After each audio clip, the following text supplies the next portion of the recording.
Your intuition knows what to write, so get out of the way. Ray Bradbury. I'm David McGinnis, and this is Deep Dive Creatives, a podcast that explores creativity. Well, I'm convinced this podcast will be an encouragement to you as far as your creative journey is concerned, and you can encourage me by subscribing to this podcast, hitting that like button, and sharing this podcast with a friend. Any friend will do. This podcast is available to listen to on Spotify, Apple Podcasts, and YouTube. Speaking of friends, meet my friend Rachel Ost. We're all creating something, and that lovely whirlpool of creativity is wonderful to be part of, but you have to learn how to lead that without squashing people. Rachel's creative journey began at the tender age of 6. I had just learned to write in kindergarten when I wrote my first original story, and it was called Ed the Alien, originally. Sadly, it does not survive to the present day, but I do remember writing at least the title and being very proud that it was my own story about a little alien far from home. From that point on, Rachel took hold of any and every opportunity she had to be creative. I was going to make up stories with my friends on the playground. We were going to act out books I was reading. When the opportunities came in talent shows to do skits, I was definitely writing scripts of questionable quality for us to perform as if we were the Royal Shakespeare Company. This creative drive was fueled by Rachel's love of the story. I love stories. I love storytelling. Reading a book for me is experiencing the story myself, putting myself in the setting and living it, which is one of the reasons I reread books that are my favorites. Some people don't do that. I love to reread books because it takes me on a journey I know I love. And it's not about knowing the ending, it's about going on that journey with the character. So, needless to say, with that groundwork in my childhood and a significant lack of athletic ability, I became involved in the dramatic arts, and I found a place there in my school community, a place with people who shared my love for creating in a visual sense, with myself, creating with myself, with my body, with my words, with my imagination. And at the end of the day, there wasn't something I could hold in my hands and say, here's what I made. It sort of just got absorbed into the air around me, and I carried it around with me like some kind of cloud of beautiful artistic experiences. And I, just like reading a book, I could go back and relive them and go on the journey again and think, that was amazing. All these people came together and I got to be part of it, and we made something beautiful. And it's gone now, but is it gone?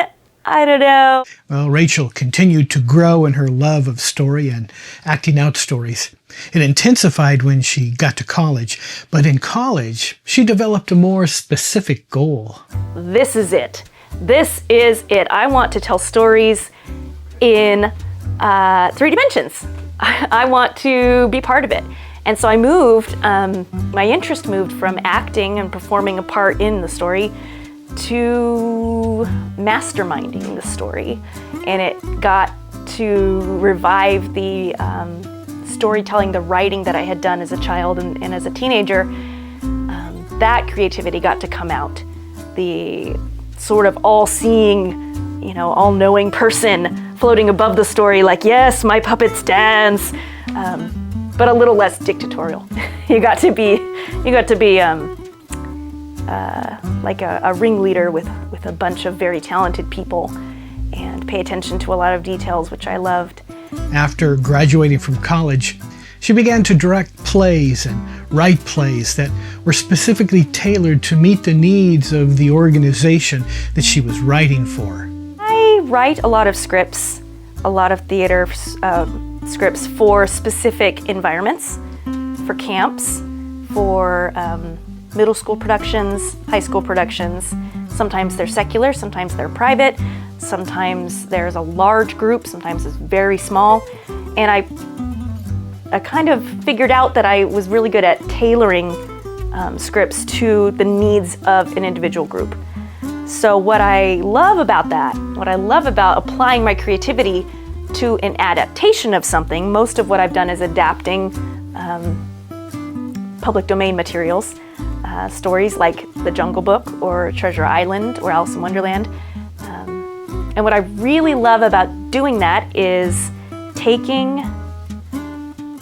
the core elements that exist already, that are the product of someone else's creativity, and then laying them out in such a way that it takes full advantage of whatever that particular group's advantages are, and then also meets the needs of those groups.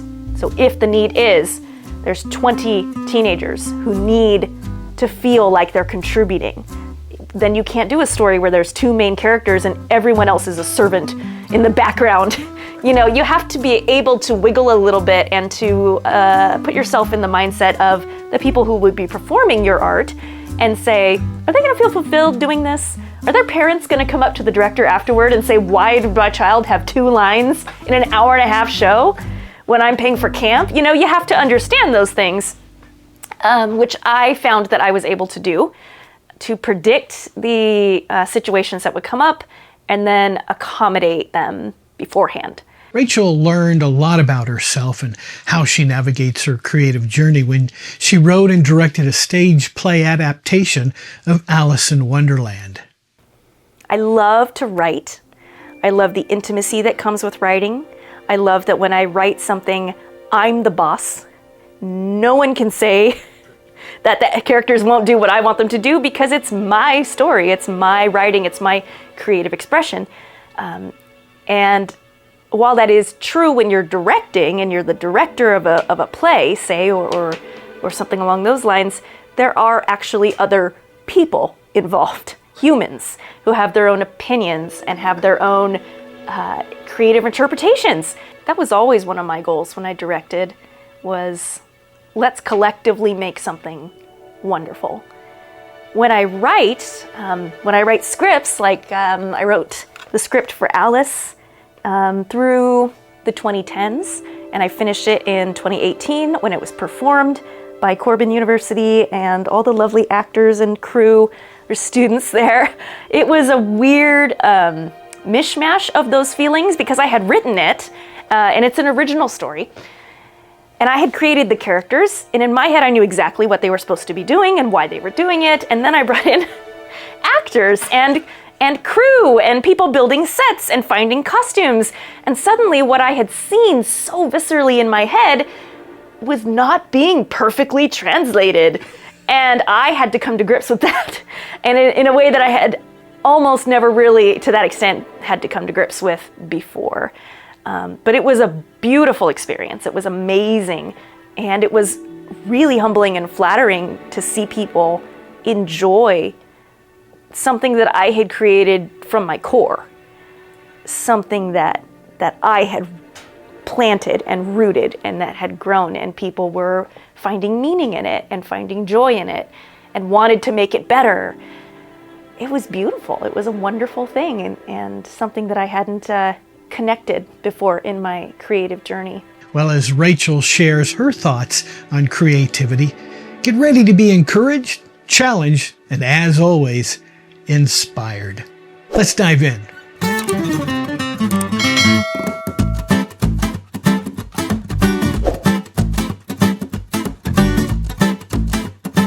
To be creative means to want to change something. To want to change, maybe not permanently, maybe you're a sculptor and you want to be creative with a block of stone. Well, you're going to end up changing that stone, and you're going to change it for worse or for better. You're going to create David, or you're going to create a monument to the Holocaust in memory of, but you're changing something for a purpose. And interestingly enough, I think that for some artistic expression, that purpose can be purposelessness. The point of this is to be blank and inspire thought.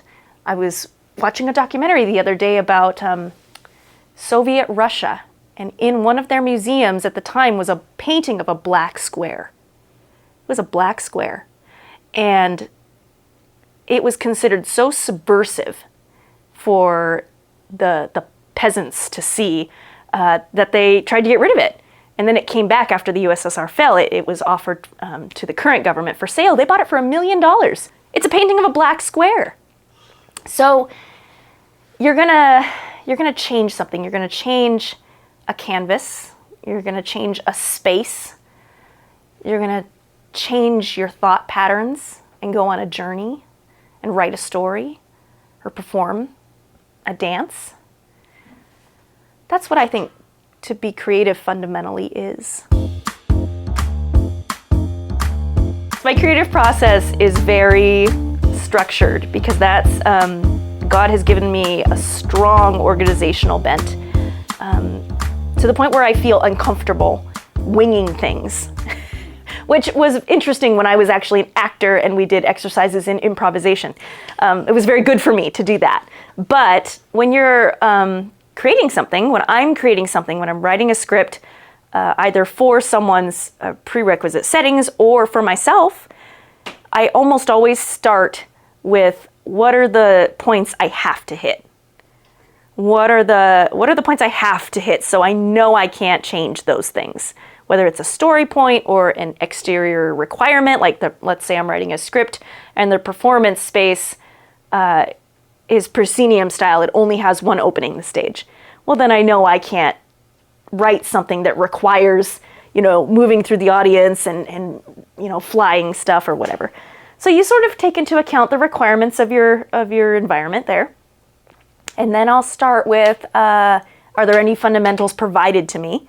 Am I adapting an existing? Am I starting from scratch? If I'm starting from scratch and writing a story to please myself, where did the desire to do that come from? Most of the time it's inspired by something. When I create, if I'm creating something original and something is inspired by an imaginary conversation in my head, I'll get that on paper. Just as much of it as I can. If I dreamed it, it's got to go down fast because it's on its way out. And the lovely thing about computers is I'm a super fast typer, so I can get I can just whoosh, car wash it all out of there. Then I like to go back and copy, paste, chop, move, write, fill in, Tetris it all into better shape. If I'm doing a play production, I'll do the same thing. I'll sort of let myself have free rein. If I was to interpret this somehow, how would I do this? Am I doing it literally, realistically? Am I doing it completely representationally? For example, Alice is based on the characters from Alice in Wonderland, but it's an original story. And what I did as far as interpreting it on paper is most of it was dialogue. So when I wrote it, most of it was about the characters communicating with each other. When you direct it, when I directed it, suddenly we were in three-dimensional space. And I had to come up with a set design, and I had to come up with a visual style, and I had to come up with meanings and purpose behind those things because I knew I didn't want to just be, well, here's a cardboard cutout of Wonderland. There were so many rich meanings in the conversations in the script. I wanted to echo those rich meanings in the look, in the sounds that people heard, in the lights that influenced emotion as it flowed across the stage. And then able to layer those things. It's like when you go to the bakery and you get a single layer cake and then you get a multi-layer cake. Which cake would you rather have, What I like best about the creative process, there is usually a moment when I've laid enough technical groundwork, I've ticked all the boxes, I've answered all the requirements. There's usually a moment where my brain goes, okay, now we can have fun. And there's a shift, and I allow myself to just let out what's there. Because you have to, what I had to learn painfully was you can't lay out the exact path and then follow that path and call it art. I wanted to, when I was younger, point A to point B to point C to point D, and then we're done. But that's not really, in my opinion, that's not really creative. That's administrative.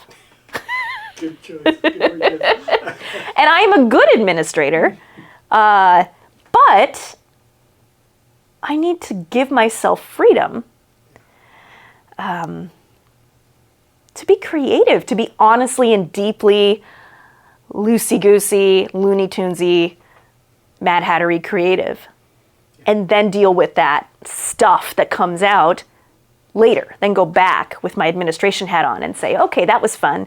Now how do we shape this? How do we groundwork it a little bit more so that you have a lovely balance?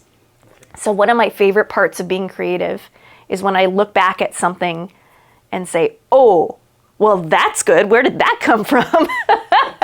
Sometimes I'll write a line and then I'll come back and be like, well, you're a genius.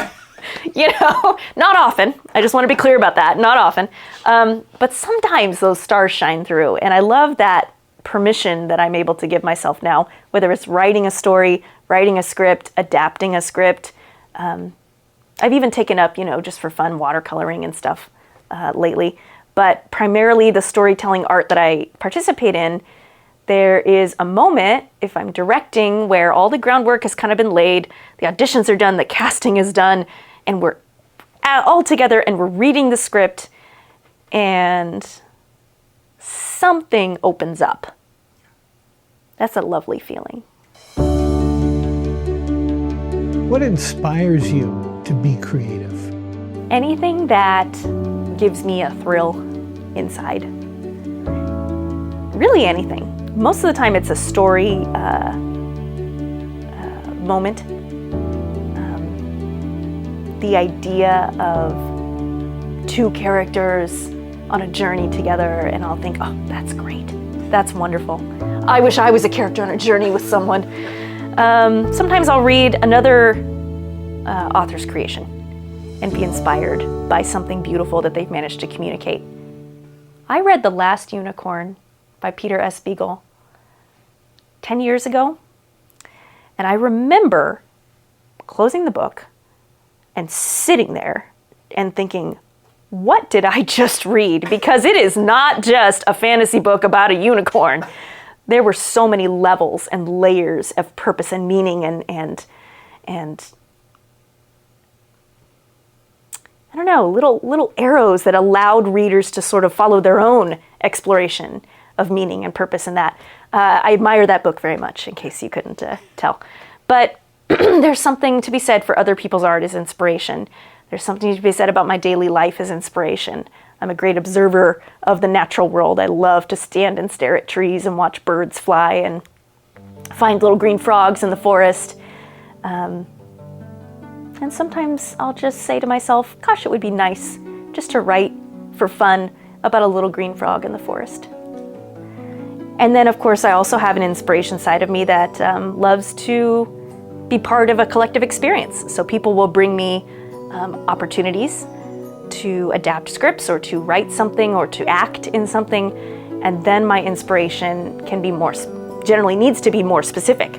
I need to more point it like an arrow, like say, okay, inspiration, I'm pointing you at the Jungle Book now. Be inspired, which is sometimes easier than other times. And usually, if I'm selecting the material to adapt for something, then I'm sort of pre-choosing something that already inspires me. I love the natural world. The Jungle Book is about a jungle and people in the jungle and characters. That's a good fit for me. I love the natural world.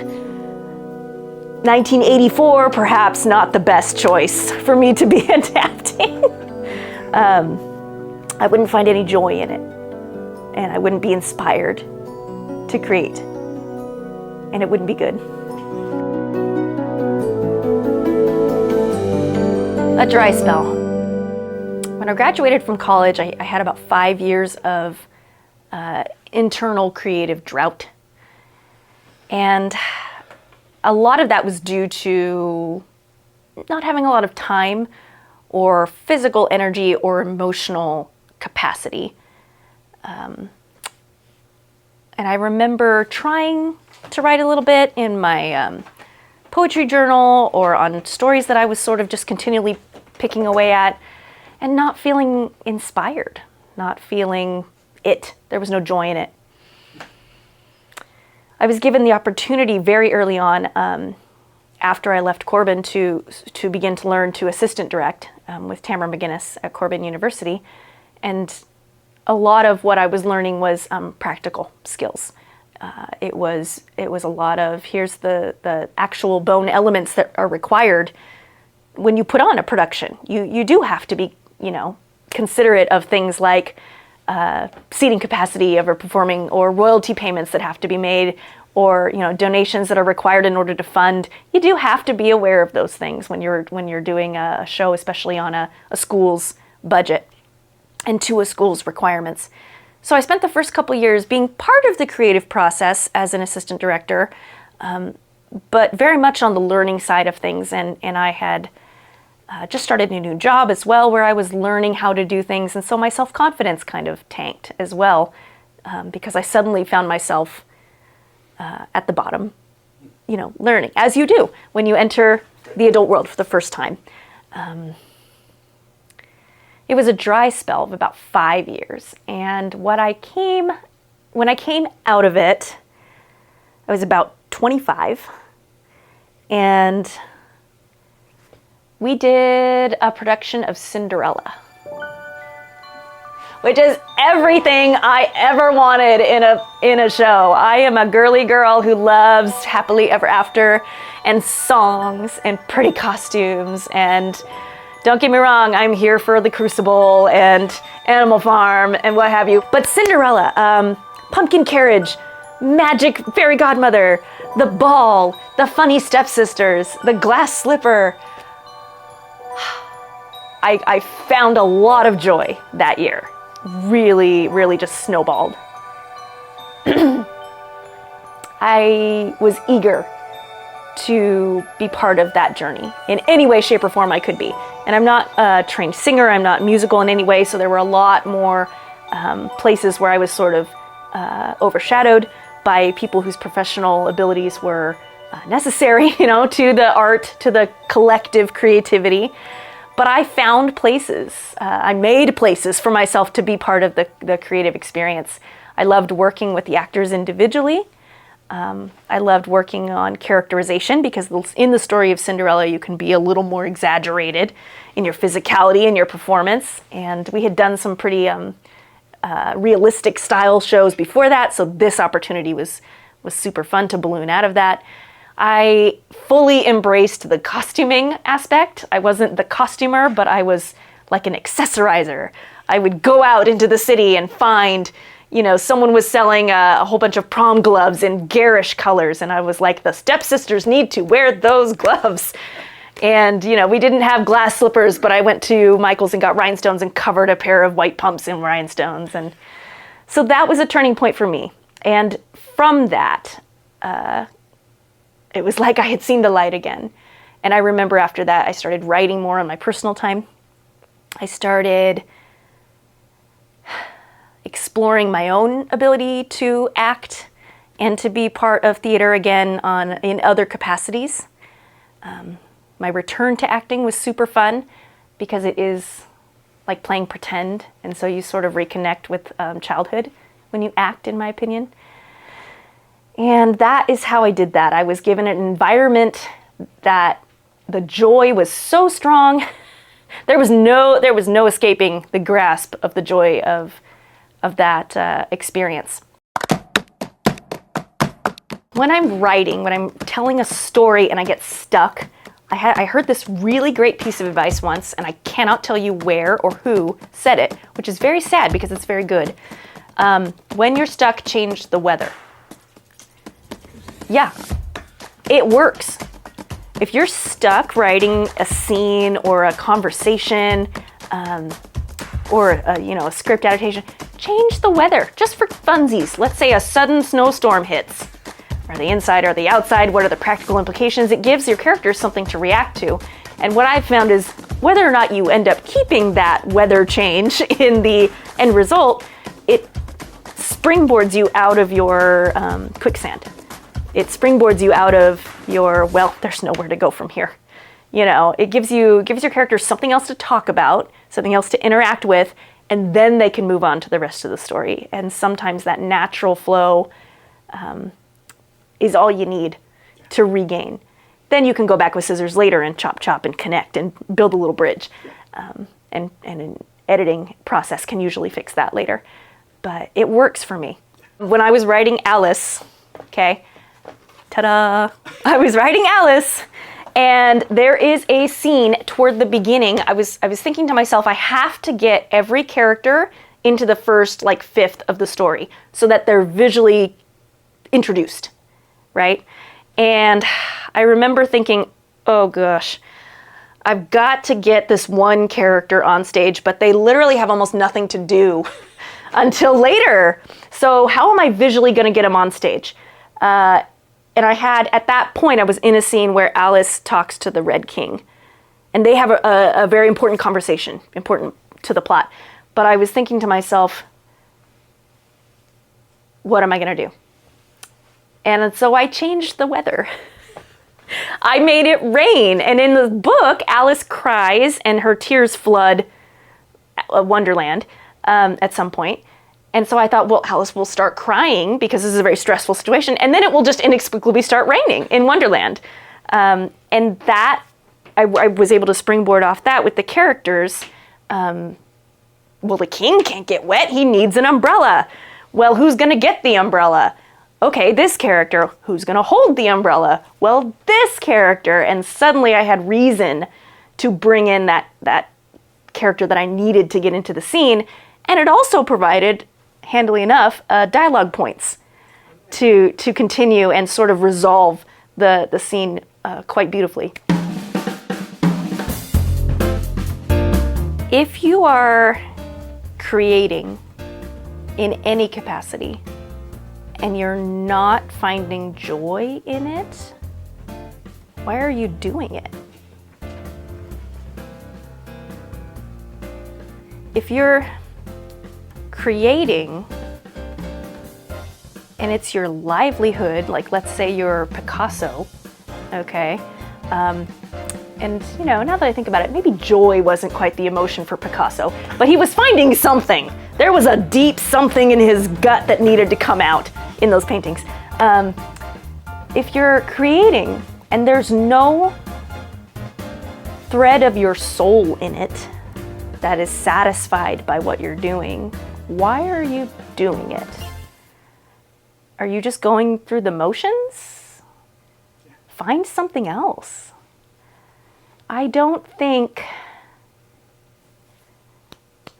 want to gatekeep creativity.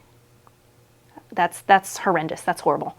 Everyone should have the opportunity to create in whatever medium they choose. But truly, if you're not enjoying it, if you're not finding some meaning in it,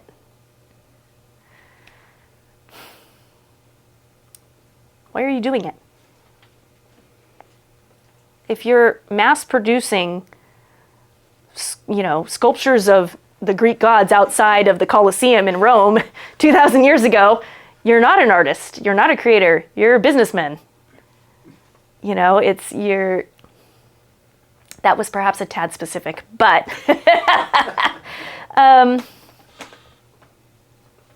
I personally feel very satisfied with my artistic expression. And people have asked me in the past, why didn't you pursue acting professionally? Why don't you publish your work? And I would like to do that. I would. That would be nice. It would be super nice to have something I wrote be published for everyone to see. Sadly, I don't have quite the strong motivation to do that because I'm already kind of satisfied with it. I do it because I love it. I do it because it connects me to myself and it connects me to others. And I'm good with that.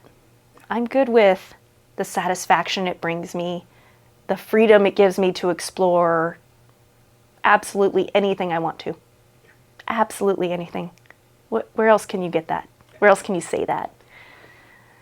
Yeah, there are times when you have to, or you choose to create within the confines of a structure. But that's a choice. And sometimes the challenge is just as much fun as the freedom. Generally speaking, I'm very personally inspired by Walt Disney. I love that he had this insane view of what could be accomplished with creativity. I also love that he had a brother, Roy Disney, who was incredibly business-minded and who took care of business things to allow Walt the freedom to just let his creativity run wild. Without that, I think we would have lost something because there would have needed to be balance to achieve what he achieved. There's fictional characters I find very inspiring. Weirdly enough, I find Jane Eyre very inspiring. I love what she represents, that in a world of darkness, if you've never read Jane Eyre, go read Jane Eyre right now. I'll wait right here. Okay, you just go back and then come back. Okay.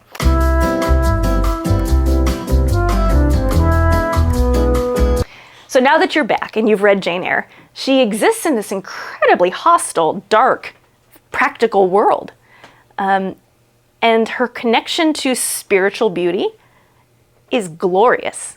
And it creates a core of strength and loyalty and higher-mindedness in her that I just adore. And not saying she's perfect, because that would be boring, but she's inspirational.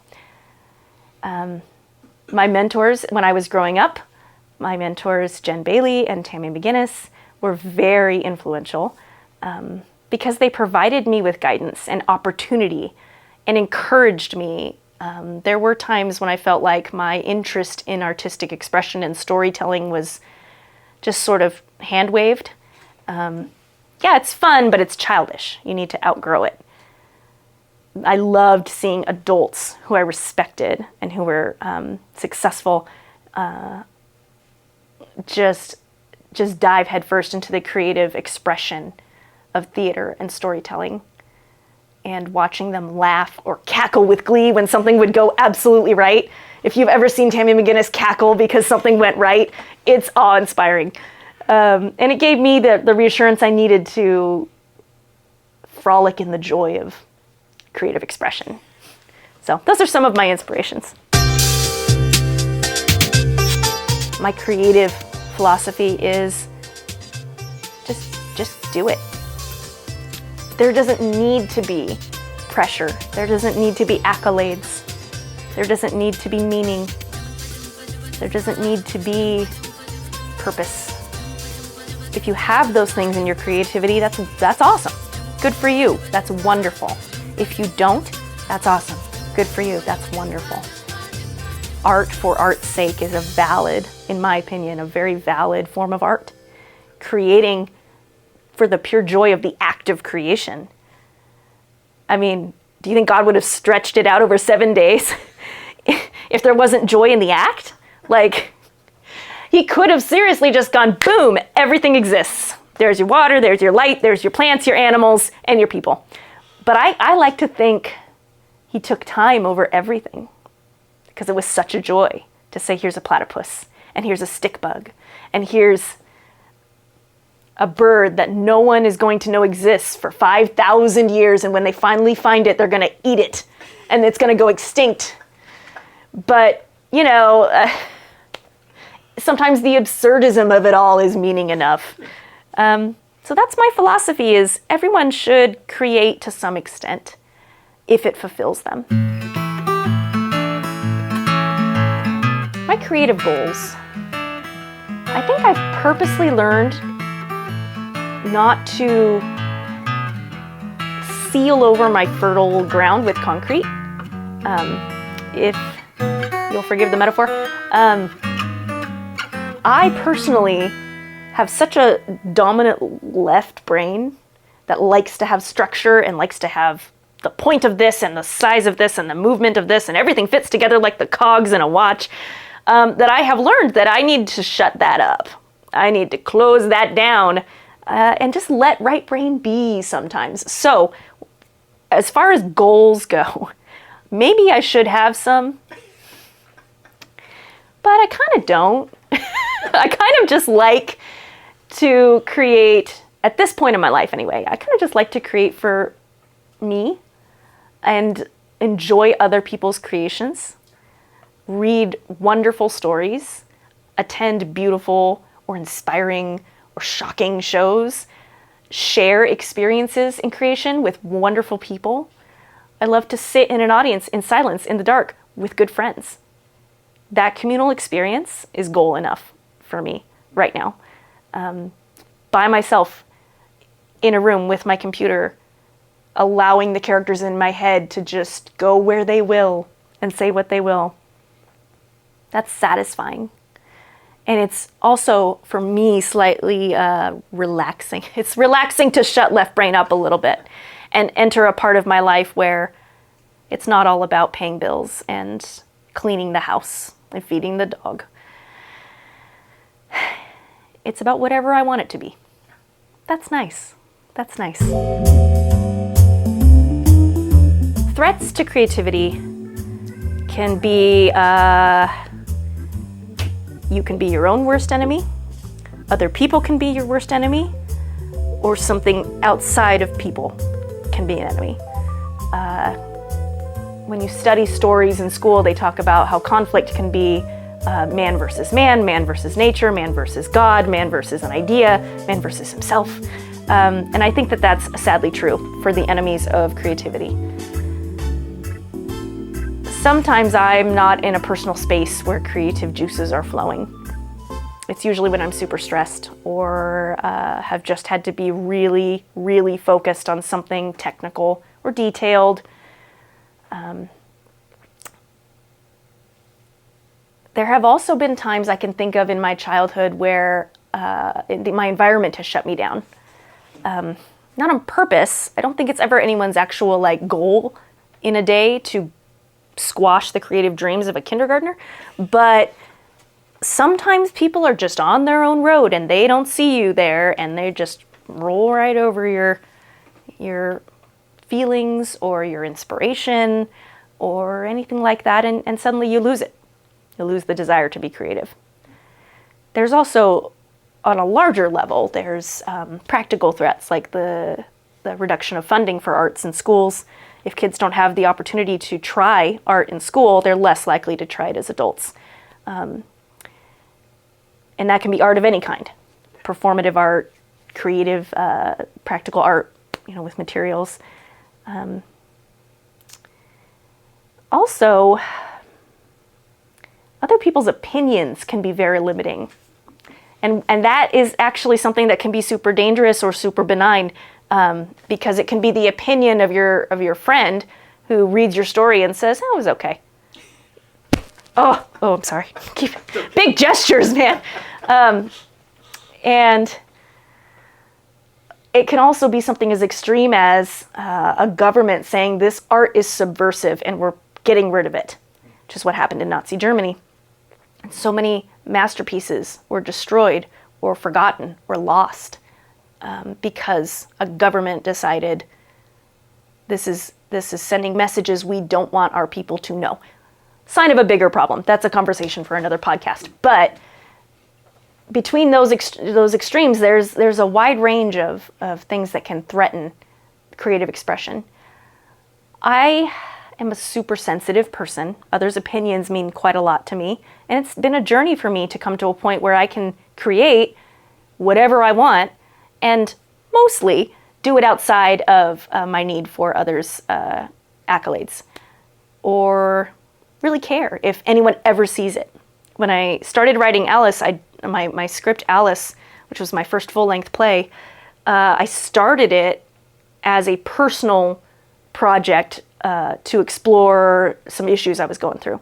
Never intended for anybody to see it. And then it grew and it morphed into something different as life went on.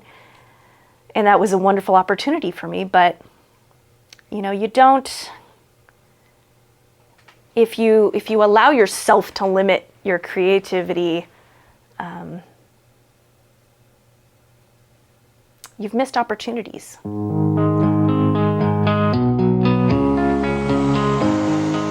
Here's the thing, everybody is built differently. Everybody has different levels of personality, interest, gifts. The way our brains work is different.